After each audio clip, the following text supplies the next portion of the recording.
que yo quiero decir en la parte que me toca es que hacer esta edición, que es una edición de la UNAM en la colección Cátedra Universitaria, que pertenece al programa editorial de la Coordinación de Humanidades, me tocó el privilegio de decidir su publicación y de cuidarla o pastorearla más bien, porque ni siquiera puedo decir que yo la haya cuidado, pero sí seguir muy de cerca y con mucha ilusión la publicación de este libro en todas las etapas fascinantes que un proceso editorial tiene.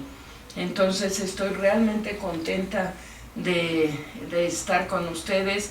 La cantidad de libros que ha publicado Angelina es enorme, es una maestra de muchas generaciones, una gran poeta y una gran investigadora también. Y mientras que Miriam ha hecho pues un trabajo igualmente interesante de investigación, ha dedicado una buena parte de sus esfuerzos académicos a la danza, y en ese sentido pues a mí me gustaría pasarles el micrófono y preguntarles cómo fue que se gestó esta colaboración en torno a un libro sobre cábala, alquimia, gnosticismo y todos estos temas tan misteriosos y tan fascinantes. Bienvenidas. Pues ante todo, muchísimas gracias, Malena, porque ella es la benefactora o culpable de que se haya publicado este libro, un libro de difícil publicación, pero que gracias a la visión de Malena, su apoyo, su amistad, a todo lo que nos ha unido. Bueno, es un libro que surge realmente por mis clases en la facultad. Cuando decidí que toda la idea del misticismo podía enfocarse desde un punto de vista no religioso. Es muy curioso, lo que ocurre. Y entonces, a partir de la Edad Media, vi que coincidían todas estas tres corrientes, que son cábala, alquimia y gnosticismo, cada una con un enfoque diferente, pero condicionadas por la idea de la búsqueda de un mundo espiritual, de un mundo que nos lleva a apartarnos, porque apartarnos, eso ha existido, yo supongo que desde el hombre de las cavernas, ¿verdad? Apartarnos de las preocupaciones, de las luchas, de los enfrentamientos, de las polémicas, y sería el penetrar en este mundo, porque siempre desde que el mundo ha sido mundo, creo que el ser humano ha estado siempre en estas luchas, ¿no? Y esto proporciona un poco de paz, un poco de tranquilidad, un poco de cuestionamiento también. Son movimientos que para las ortodoxias no estaban bien vistos, y también eso me atrajo. Me gustan siempre los mundos transgresores, los que pueden proporcionar otras ideas, otros puntos de vista. Y entonces empecé con las clases enfocándolos, bueno, una de las materias que daba, ¿no? Enfocándolo hacia estos tres movimientos, pero después vi cómo a lo largo de la historia de la literatura y de la humanidad seguían vivos, y llegamos hasta una etapa de nuestra época, y aquí es donde en parte interviene Miriam, que descubrió algunos de los reflejos de estos movimientos en situaciones muy especiales, que eso ella lo va a mencionar. Y después pensé incorporar también en esta antología pues poetas actuales, y encontré reflejos desde Bonifacio, Octavio Paz, Claudia Posadas, que en el mundo del misticismo hay menos representantes, pero ella tiene un libro dedicado a esto.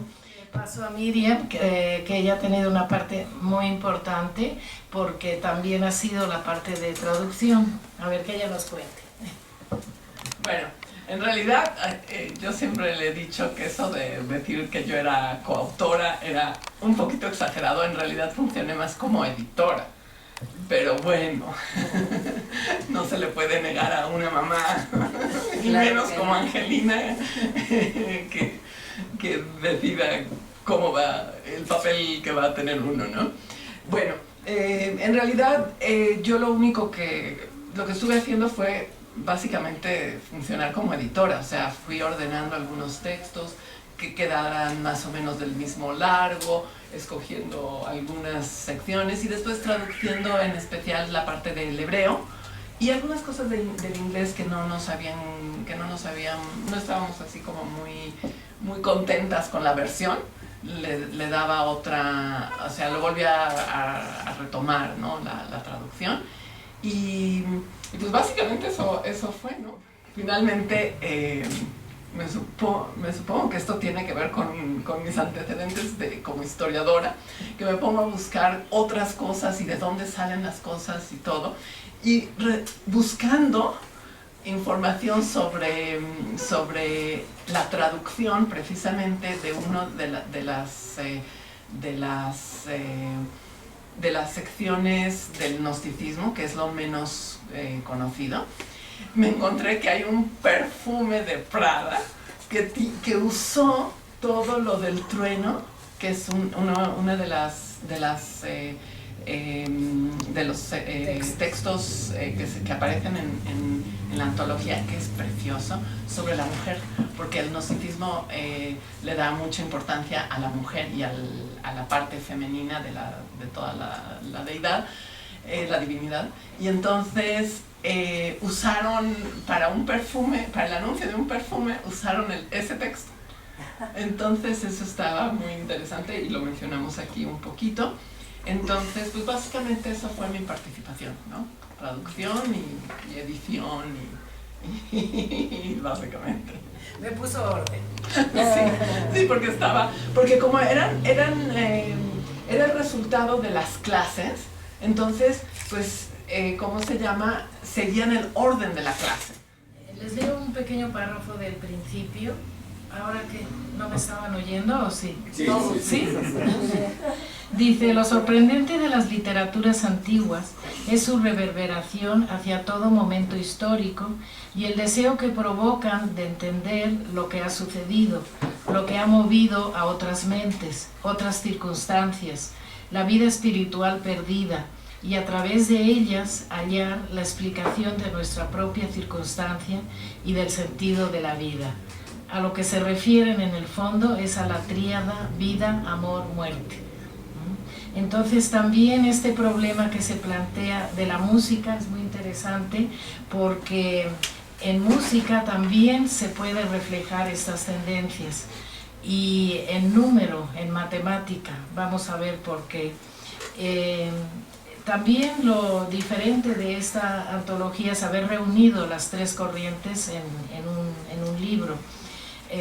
Tanto las antiguas, la poesía, las modernas, la prosa, entonces también abarca los distintos géneros. Diríamos que el pensamiento humano entre razón e imaginación, algo que siempre se puede ver separado, pero que en estas corrientes se trata de unir.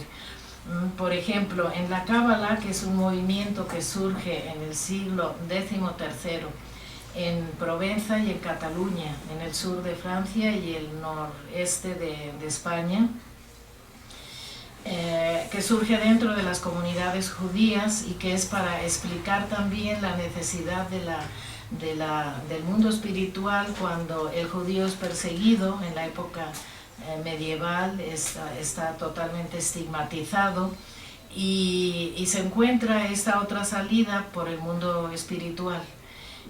Entonces, esta tradición o recepción se considera hasta el Renacimiento, cuando un poco antes, todavía en la Edad Media, un pensador cristiano que es Raimundo Llull, o Lulio, que es el padre de la literatura catalana, al convivir las tres religiones en la España medieval, aprende hebreo, aprende árabe y transmite al pensamiento cristiano el pensamiento judío de la Cábala. Entonces tenemos también todas estas derivaciones, todos estos aspectos. Es un pensamiento muy complejo el de la Cábala, basado en la interpretación filológica del texto del Pentateuco o la Torá en hebreo.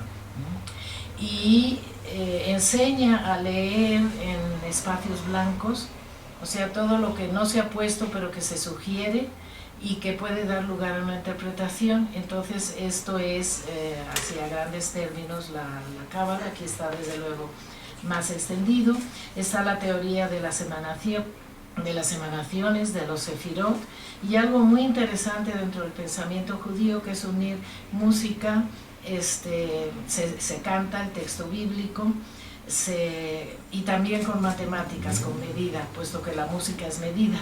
Necesitamos medir los tiempos para poder entender también el texto. La letra en hebreo es letra y es número, entonces de ahí también la importancia de la matemática, y todo esto reflejado en esta lectura. Después, bueno, vemos ya los ejemplos modernos: Borges, Yabés, Bonifaz Nuño, Paz, en fin, hay muchos más. Dentro del pensamiento judío está Esther Seligson, está Jenny Ace, que son escritoras, bueno, Esther ya murió, pero contemporáneas, y de nuevo esta búsqueda. Alquimia es la búsqueda espiritual por medio de los metales. Es el origen de la futura química, por eso estamos viendo que estas tendencias podían también desarrollarse en el plano científico. Alquimia en árabe pues es lo que después va a ser la química, ¿no? Y tenemos desde el texto más antiguo, que es la Tabla de la Esmeralda, hasta escritores contemporáneos, por ejemplo, como Marguerite Yourcenar, Jorge Cuesta, que estuvieron en la literatura española Cirlot. Después de ahí van a intervenir algunas personas aquí, que ya sé quiénes son. Y dentro del gnosticismo está lo del trueno, que ya habías mencionado. Están los distintos evangelios que no entraron a ser canonizados en el Nuevo Testamento.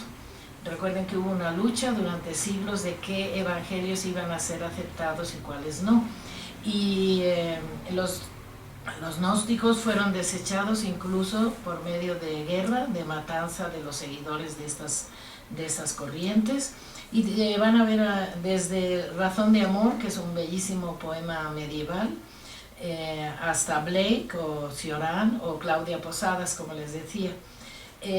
Amos Oz es muy interesante porque él tiene un libro que salió hace un par de años que se llama Judas, donde reivindica lo que hacía el evangelio antiguo de la Edad Media de Judas, en el cual se propone que la figura de Judas no era negativa, sino todo lo contrario. Era el factor indispensable para que existiera la historia de Jesucristo. Esto fue desechado por el Vaticano, pero esto lo retoma Amos Oz, escritor israelí, en nuestros días, y por medio de una tesis que está haciendo un joven estudiante en la Universidad Hebrea de Jerusalén, vemos las fuentes que él maneja. Bueno, entonces así, eso fue a grandes rasgos. Bueno, les leo algunos autores, a ver, déjenme ver. Está Gerard Nerval, está Enrique Cornelio Agripa, claro, Hermes Trismegisto, Jean de Meung, La Gran Conquista del Ultramar, que es un precioso texto medieval anónimo. Está Paracelso, está Robert Fromm, está Isaac Newton. Esto es muy interesante, por ejemplo, Isaac Newton, que lo tenemos como científico, él practicaba la alquimia, él hacía sus mezclas, sus atadores, sus distintas características. Marguerite Yourcenar, Jorge Cuesta, que le llamaban el alquimista triste, porque él era químico de profesión, pero era un gran poeta. Y hay ejemplos de esa transmutación de los metales. Y luego del gnosticismo tenemos el trueno, mente perfecta, tenemos el apocalipsis de Adán, el Evangelio de Judas, que ya les mencioné, el de Valentino, el del Pseudo Juan, el bello poema medieval de Razón de Amor y de Nuestros del Agua y el Vino, de Blake, de Cioran, de Claudia Rosales. Entonces, si, no sé, tú escógeme o alguien que diga algún fragmento y se los lee, no, nada más para que oigan también la parte musical literaria. Lo de Razón de Amor me gustaría. Ah, sí, bueno. Es un poema de principios del siglo XIII, que se encuentra en el Códice de la Biblioteca Nacional de París y que fue descubierto por Morel Facio en 1887. Y la firma es una firma inventada porque dice que López de Moros lo hizo, sin que se sepa entonces quién es el autor o quién fue el copista, porque a veces los copistas en la Edad Media no eran los autores, pero firmaban el texto como copistas. Bueno, entre los elementos alusivos al gnosticismo está la tristeza, la melancolía, el tratamiento de elementos religiosos como el Espíritu Santo, el bautismo, el alma y la materia, el simbolismo del huerto tomado del Cantar de los Cantares, el de la fuente y el prado, el olivo, el manzanar. Muchos de los temas gnósticos están más cerca del judaísmo de cómo va a quedar después el catolicismo. Entonces también por eso fueron eliminados. La comida ritual, la paloma, las prendas del amor, bueno, muchos otros temas que aparecen aquí.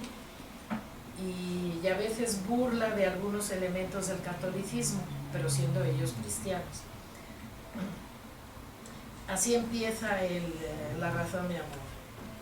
Quien triste tiene su corazón, venga a oír esta razón. Oirá razón acabada, hecha de amor y bien primada. Un escolar la rimó que siempre dueñas amó, mas siempre tuvo crianza en Alemania y en Francia, moró mucho en Lombardía para aprender cortesía, que es clérigo y no caballero, sabe mucho de trobar, de leer y de cantar. Dicen que es de buenas gentes. En el mes de abril, después llantar, estaba so un olivar, entre cimas de un manzanar, un vaso de plata vi estar. Pleno era de un claro vino, que era bermejo y fino. Cubierto era de tal mesura, no la tocaste la calentura. Una dueña lo había puesto, que era señora del huerto, que cuando su amigo viniese, de aquel vino a beber le diese. Quien de tal vino hubiese, en la mañana cuando comiese, y de ello hubiese cada día, nunca más enfermería. Bueno, aquí va dando algunos elementos, el manzanar, el vino, el agua, después que van a pertenecer al mundo gnóstico, la comida, etc. Y así se sigue el poema. Finalmente, pues son esas dos cosas casi siempre simultáneas, o si no completamente sintonizadas en el tiempo, sí en una forma de alternancia pues prácticamente cronológica. Y yo creo que este libro, la verdad, sí es como de alguna manera dice Angelina, la búsqueda de un contrapeso, es una llamada de atención para que volteemos a ver lo que había, digamos, en tiempos pasados, y es finalmente, como es casi todo libro, una ventana de aire fresco. Los libros son caminos para recorrer y para sacarnos del mundo opresivo, asfixiante muchas veces que vivimos, y cuando un libro está tan bien documentado, cuando realmente nos permite abrir una puerta a otra época, a otros conocimientos, incluso en la sabiduría enorme de Angelina, que yo admiro muchísimo, el ligar esos conocimientos a través de los siglos en un continuo que habrá podido tener altas y bajas, pero que llega hasta nuestros días. Aquí hay autores contemporáneos. Entonces, si estamos leyendo a Amos Oz, estamos viendo Jorge Cuesta es reciente, de todas maneras, bueno, son los contemporáneos precisamente. Hemos podido recorrer varios siglos de conocimiento en algo que sí es una bocanada de aire fresco, no solo porque nos asomemos al pasado, sino porque vemos la pervivencia de esto. Y esto para mí es mucho, muy interesante. Yo creo que es importante que todos compren su libro. Definitivamente.